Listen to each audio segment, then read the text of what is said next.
Winston S. Churchill, The World Crisis, Volume 2, Chapter 9, Fall of the Outer Force and the Second Greek Offer.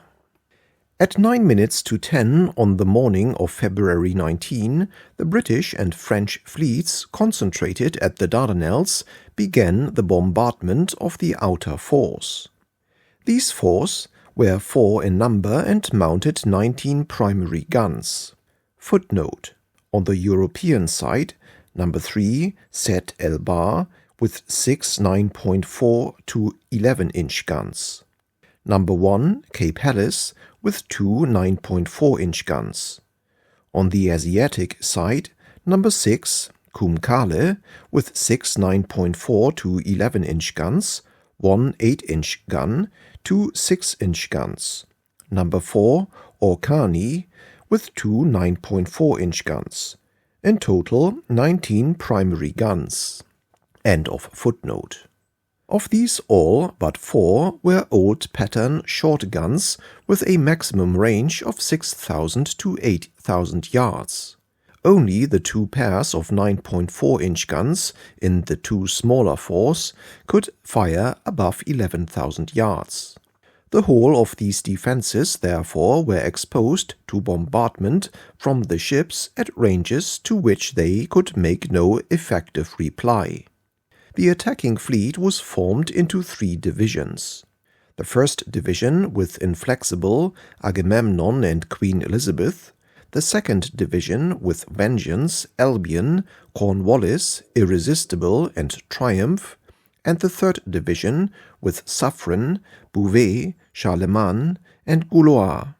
These vessels mounted 178 guns of 5.5 inch and upwards, for the most part more modern than those in the forts, heavier and capable of outranging them in every class of gun. The operations which ensued are minutely described in the official naval history, the maneuvers of every ship and the results of almost every shot being carefully set out. It is not intended to repeat this here. The attack was to have been divided into 2 parts. First, a long-range bombardment, and second, overwhelming the forts at short range and sweeping a channel towards the entrance of the straits. Ammunition was sparingly used, and at first the ships were kept under way. It soon became evident that the moving ships could not achieve sufficient accuracy of fire, and at 10:30 all were ordered to anchor in position outside the enemy's range, which enabled one ship to observe from a different angle the fire of another. By 2 o'clock it was considered that the effect of the slow, long-range bombardment was sufficient to enable the closer attack to be made, and the bombarding vessels closed to about 6,000 yards. Up till this time no fort had replied to the fire, but at 4:45 p.m. on the Suffren, Vengeance, and Cornwallis, advancing to within 5,000 yards range, the 2 smaller forts with their modern guns came into action, showing that their guns had not been damaged by the long-range firing. The Vengeance and Cornwallis, reinforced by the Agamemnon, Inflexible, and Gaulois, returned the fire, temporarily silencing one of the forts. Rear Admiral de Robeck, the second in command, whose flag was flying in the Vengeance, wished to continue the action at close range, but as it was now nearly 5:30 and the light was fading, the commander-in-chief signaled a general recall, and the day's operations came to a close. Only 139 12-inch shells had been fired by the fleet. The results of this inconclusive bombardment seemed to show, first, that it was necessary for ships to anchor before accurate shooting could be made; secondly, that direct fire was better than indirect fire; and thirdly, that it was not sufficient to hit the forts with the naval shells. Actual hits must be made on the guns or their mountings.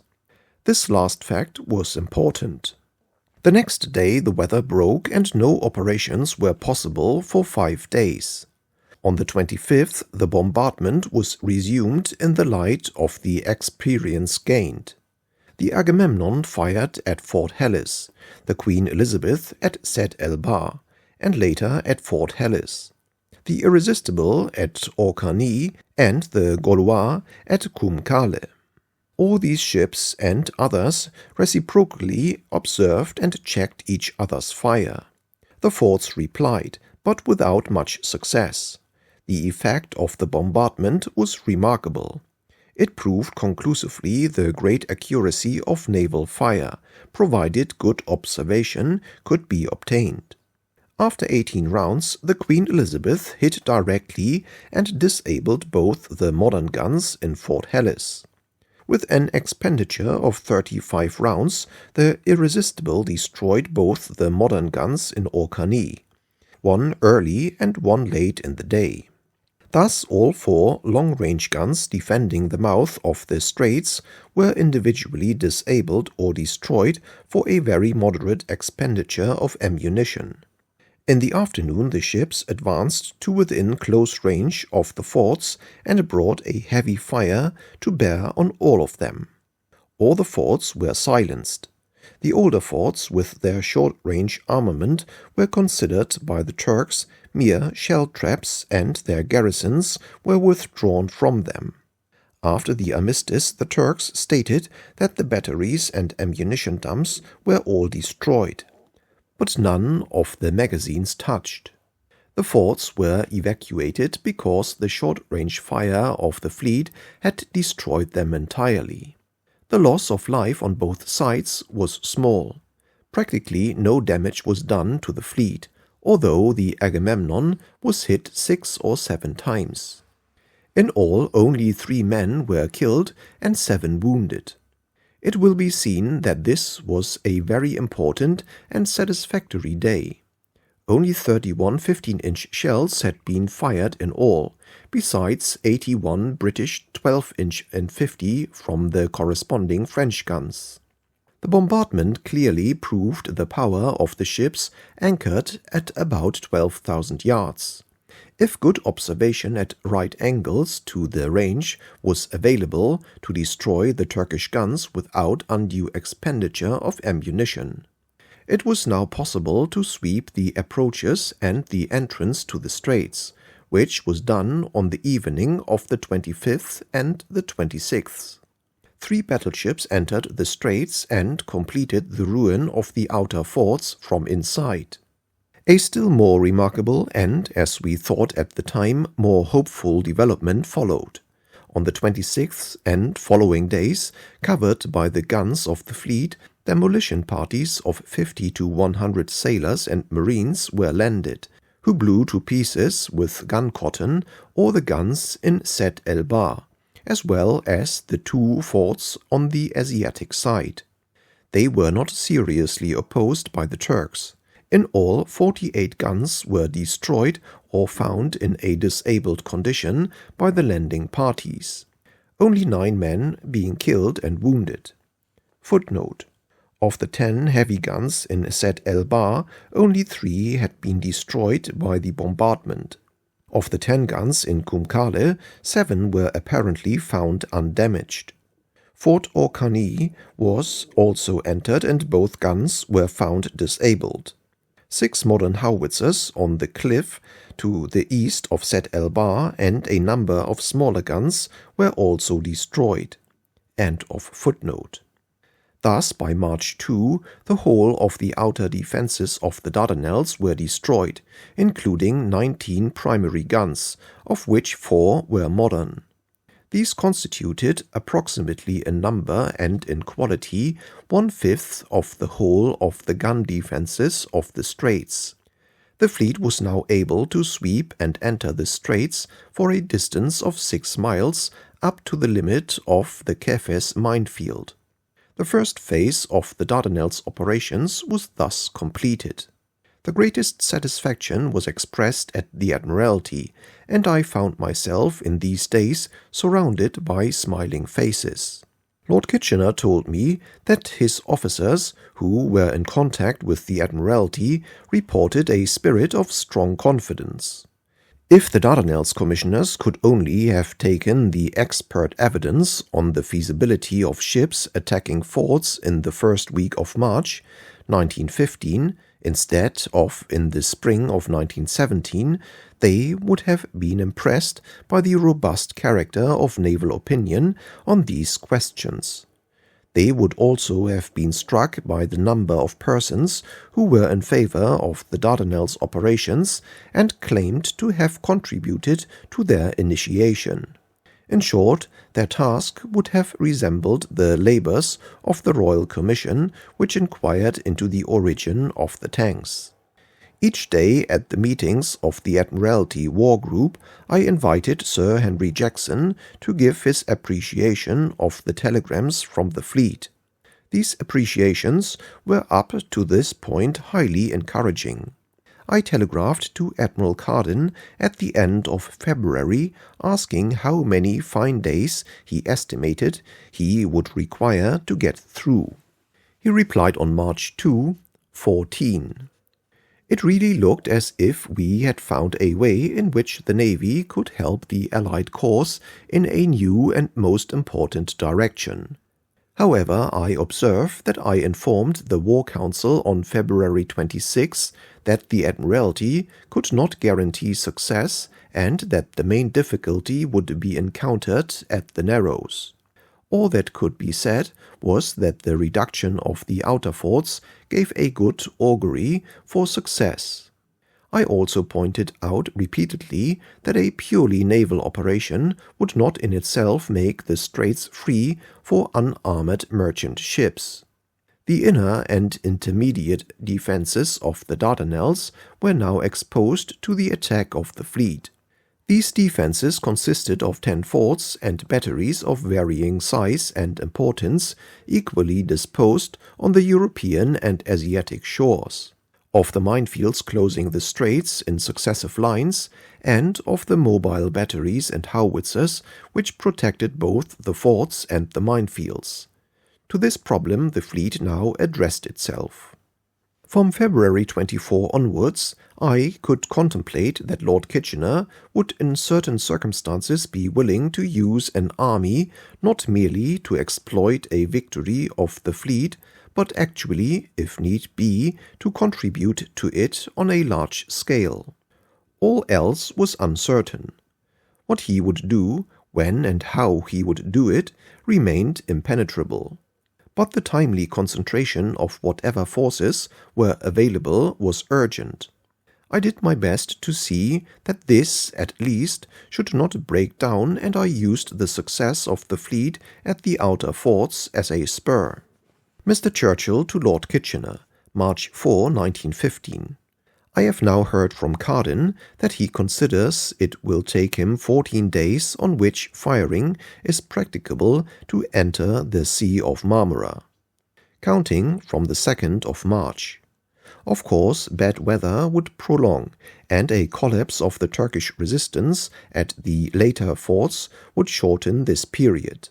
But it seems to me we ought now to fix a date for the military concentration, so that the arrival of troops can be timed to fit in with the normal fruition of the naval operation.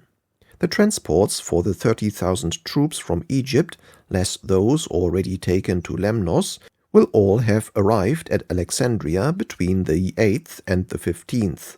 So is to say, the troops could be landed at Bulair or, alternatively, if practicable, taken through the straits to Constantinople about the 18th instant.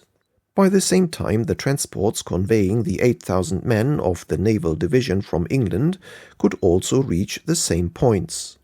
In addition, there are, I understand, in Lemnos 4,000 Australasians and 2,000 Marines of the Royal Naval Division. Therefore, I suggest for your consideration and for the proper coordination of naval and military policy that we fix in our own minds the 20th March as the date on which 40,000 British troops will certainly be available for land operations on Turkish soil. To make sure of this date, it will perhaps be better to give all orders as for the 17th or 18th. We should then have a little in hand. I think the French should be given this date, the 20th, as their point, and should rendezvous at Lemnos not later than the 16th. We should also inform the Russians and the Greeks and ask them what dates they can work to, assuming they are coming. It is necessary for me to know what your views and plans are in these matters. I feel it my duty also to represent the strong feeling we have at the Admiralty that there should be placed at the head of this army so variously composed a general officer of high rank and reputation, who has held important commands in war. I heard yesterday with very great pleasure you mention the name of Sir Ian Hamilton as the officer you had designated for the main command in this theatre. Certainly no choice could be more agreeable to the Admiralty and to the Navy, but I would venture to press upon you the desirability of this officer being on the spot as soon as possible, in order that he may concert with the Admiralty the really critical and decisive operations which may be required at the very outset. I wish to make it clear that the naval operations in the Dardanelles cannot be delayed for troop movements, as we must get into the Marmora as soon as possible in the normal course. With regard to other British troops, which it is understood you are holding in reserve, but about which no final decision has been taken, transport will be ready on the 15th for either the 29th Division or for the Yeomanry Division. It is not necessary for you to decide until about the 10th instant which you will send, and no doubt by then you will have heard from Birdwood. The need of one good division of regular infantry in an army composed of so many different elements and containing only British and Australian troops raised since the war still appears to me to be grave and urgent. I sent a copy of this letter to the Prime Minister and Sir Edward Grey, with the following covering note. These military movements must now be properly concerted. Lord Fisher was very much pleased by these developments. He would of course have welcomed the whole enterprise being converted at the first opportunity into a joint operation. The increasing possibilities of extensive military action made me anxious about the condition which prevailed in the War Office. I knew that practically no military staff work was being done. The various contingencies possible were not being studied in detail. Numbers, dates, supplies, and the organization appropriate to the various forms of action which might be required were in the most vague condition, in so far as they were not carried in the comprehensive mind of the Secretary of State for War himself. He was in constant communication with General Birdwood at the Dardanelles, but he did not allow the General Staff nor the Quartermaster General to meddle in the business at all at this stage, nor give them any inkling of the grave decisions which in certain circumstances he might wish to take, and which were evidently forming in his mind. Seeing all this, I became increasingly apprehensive in the first week of March lest a military breakdown should occur. I was determined not to be involved in responsibility for action far more momentous than any which the Admiralty was taking, but over which I had absolutely no control. I therefore early in March asked the Prime Minister to arrange an interview between me and Lord Kitchener in his presence. I then asked Lord Kitchener formally and pointedly whether he assumed responsibility for any military operations that might arise, and in particular for the measure of the forces required to achieve success. He replied at once that he certainly did so, and the Admiralty thereupon transferred on March 12 the Royal Naval Division to his command. On March 10, the 29th Division was ordered to Lemnos, and on March 16, the earliest of its transports sailed. The War Office, however, did not embark it in the ships in any order or organization to fight on arrival at its destination. The success of the naval attack upon the outer forts of the Dardanelles and the first penetration of the straits produced reactions of high consequence throughout Europe, and their repercussion was apparent all over the world. The Turkish headquarters at the end of February, writes General Liman von Sanders, then the head of the German military mission, expected the success of a breakthrough by the hostile fleet. Arrangements were made for the Sultan, the court, and the treasury to take refuge in the interior of Asia Minor. Footnote: From 5 Years in Turkey by Liman von Sanders, page 72. End of footnote. Far away on the Chicago Stock Exchange, wheat prices fell with suddenness. In Europe, Russia asked for a public declaration about Constantinople.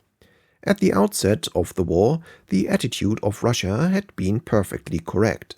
She had joined with England and France in assuring Turkey that the territorial integrity of the Ottoman Empire would be respected at the peace. But once Turkey rejected this fair offer, had taken sides against her, the Russian attitude changed. The Turkish aggression, writes Monsieur Paléologue, the French ambassador in Petrograd, November 9, 1914, has resounded to the depths of the Russian conscience. All the romantic utopias of Slavism have suddenly awakened. Footnote: La Russie des Tsars by Maurice Paléologue, Volume 1, page 187.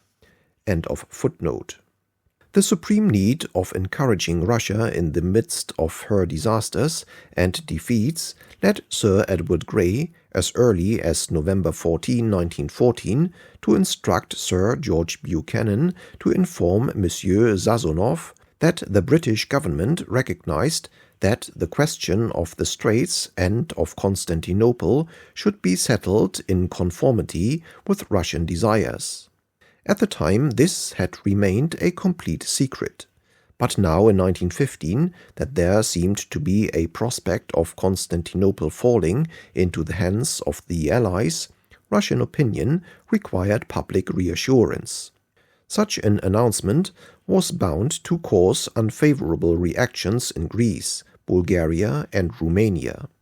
Could we, on the other hand, afford to quarrel with or even dishearten Russia at the moment which she was reeling under the German cannonade, but was nevertheless contending manfully and was all the time vital to our hopes of general victory?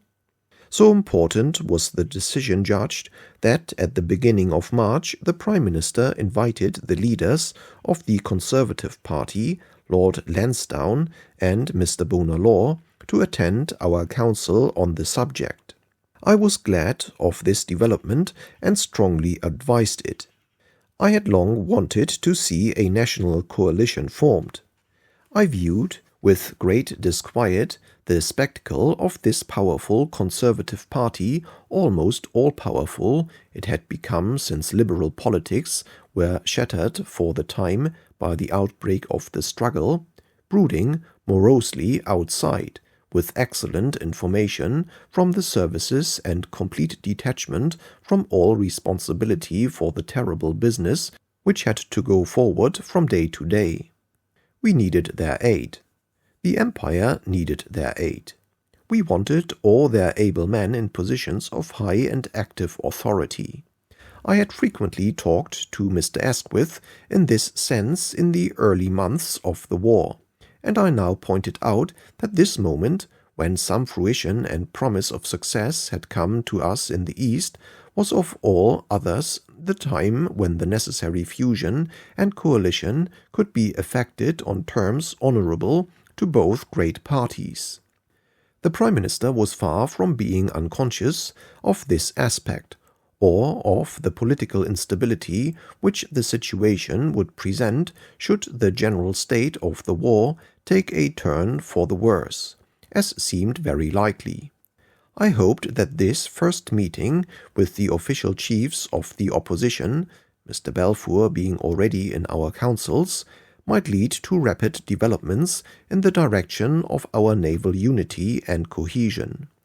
The two conservative leaders, however, showed plainly by their manner that they did not care to become responsible for a fraction only of the policy of the state, and were chary of committing themselves in regard to a single incident. This was natural, but the results were unfortunate. The council did not march satisfactorily, although a united decision was reached. And on the whole, as the result, a chilling impression of domestic politics was, I think, sustained by the Prime Minister. In the early days of March, both Great Britain and France apprised the Russian government that they would agree to the annexation of Constantinople by Russia as a part of a victorious peace, and this momentous fact was accordingly made public on the 12th.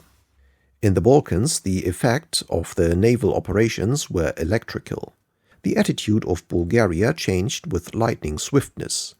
Within a fortnight, our intelligence reports showed that the Turks were being forced to move back to Adrianople and develop their front against Bulgaria. General Paget, the head of a special mission then at Sofia, telegraphed to Lord Kitchener on March 17 that after an audience with the king he was convinced that the operations in the Dardanelles have made a deep impression, that all possibility of Bulgaria attacking any Balkan state that might side with the intent is now over, and there is some reason to think that shortly the Bulgarian army will move against Turkey to cooperate in the Dardanelles operations.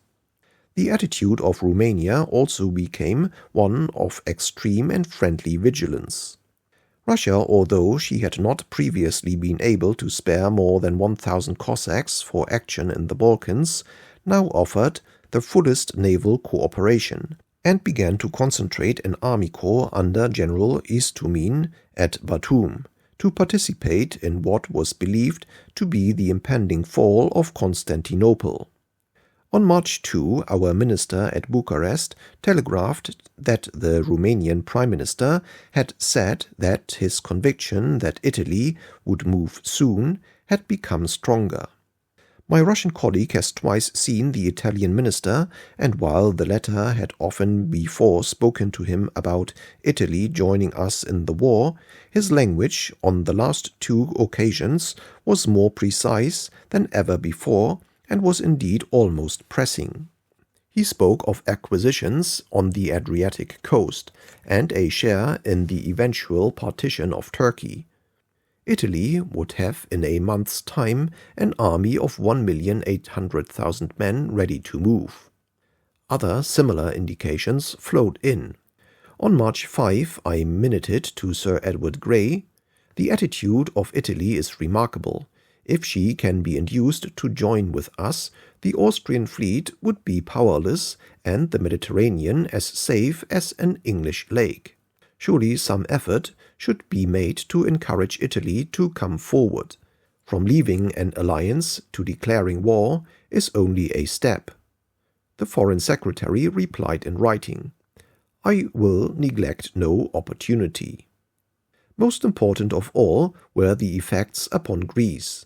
We have seen how on February 11 Monsieur Venizelos, in spite of his friendship for the Allies and his deep desire to join them, had refused to be drawn into the war by the futile offer of a British and French division. But the attack on the Dardanelles produced an immediate change. On March 1, the British minister in Athens telegraphed that Monsieur Venizelos had put forward a proposal that a Greek army corps of 3 divisions should be sent to Gallipoli. Sir Edward Grey promptly replied that His Majesty's government would gladly accept this aid, and added that the Admiralty were very anxious that the Greeks should assist with ships as well as troops in the Dardanelles. The British minister replied on March 2, "Monsieur Venizelos hopes to be in a position to make us a definite offer tomorrow." He had already approached the king who, added the minister, "I learn from another source, is in favor of war." On the 3rd, the British military attaché at Athens telegraphed that the view of the Greek General Staff was universally that the naval attack should be assisted by land operations.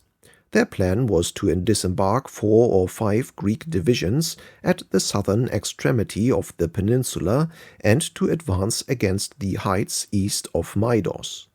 3 successive defended positions would have to be carried, but Turks could not develop large forces owing to lack of space for deployment. If simultaneously an attack by a separate and sufficient force was made against lines of Bulair, either by disembarking troops north of the lines or at the head of Gulf of Xeros, the Turks would have to abandon the Knidos region or run risk of being cut off.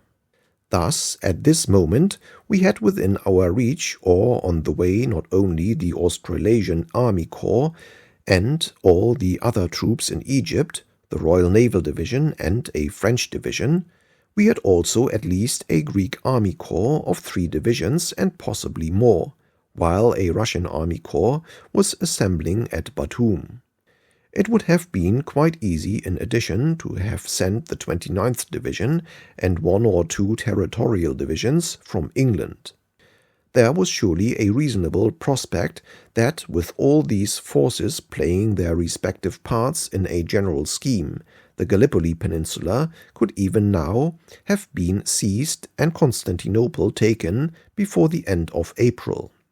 Behind all lay Bulgaria and Romania, determined not to be left out of the fall of Constantinople and the collapse of the Turkish Empire.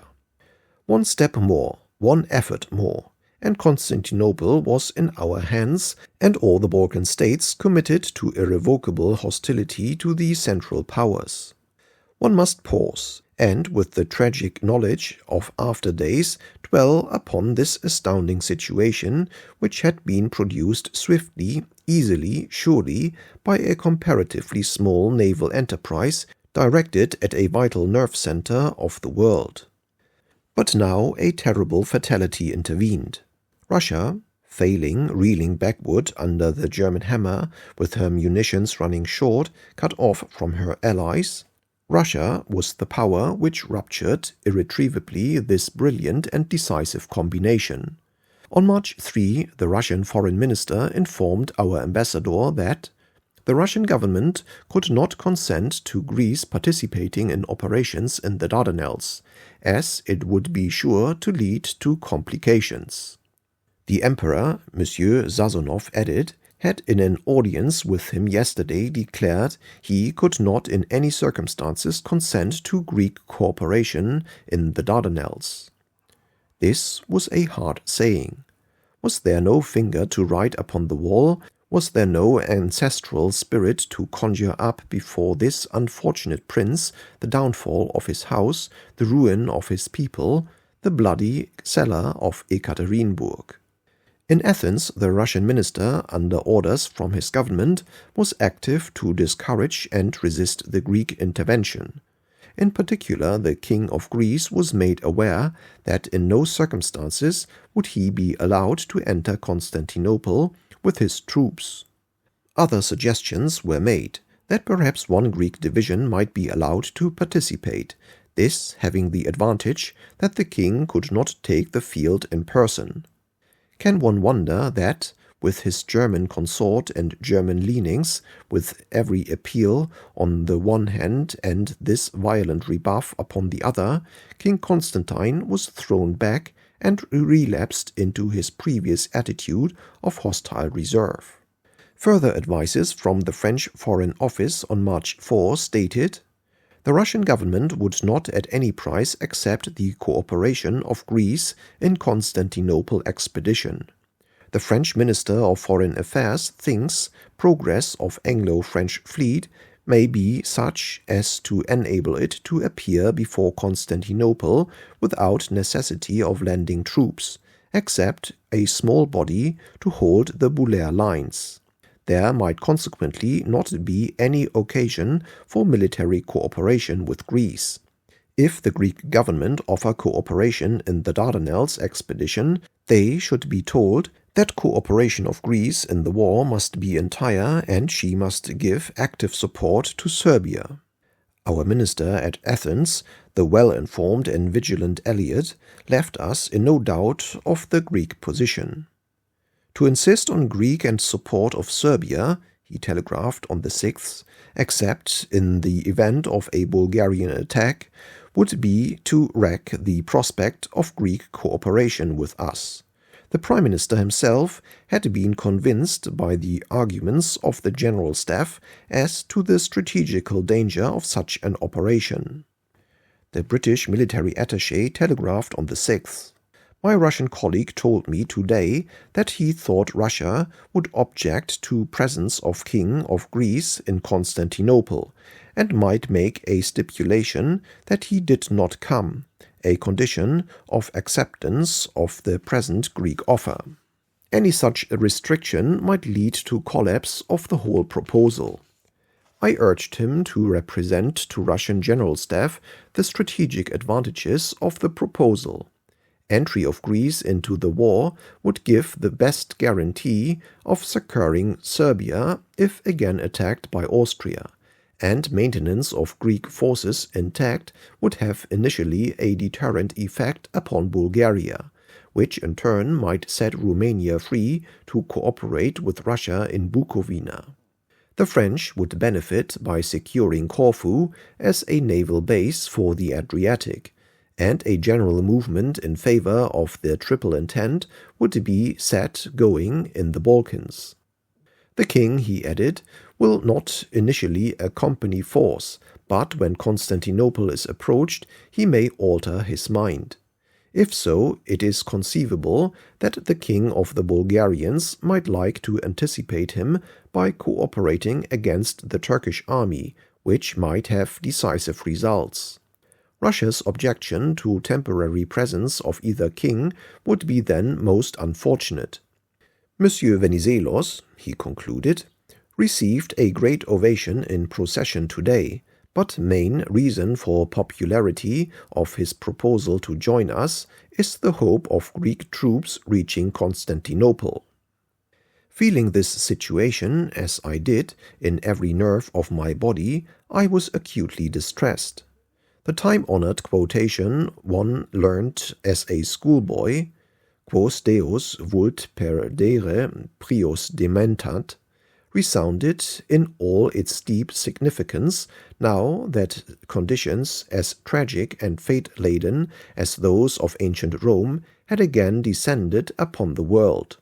This was indeed the kind of situation for which such terrible sentences had been framed. Perhaps it was for this very situation that this sentence had been prophetically reserved. In my distress I wrote, late on the night of the 6th, to Sir Edward Grey, Mr. Churchill to Sir Edward Grey, March 6, 1915. I beseech you at this crisis not to make a mistake in falling below the level of events. Half-hearted measures will ruin all, and 1,000,000 men will die through the prolongation of the war. You must be bold and violent. You have a right to be. Our fleet is forcing the Dardanelles. No armies can reach Constantinople but those which we invite, yet we seek nothing here but the victory of the common cause.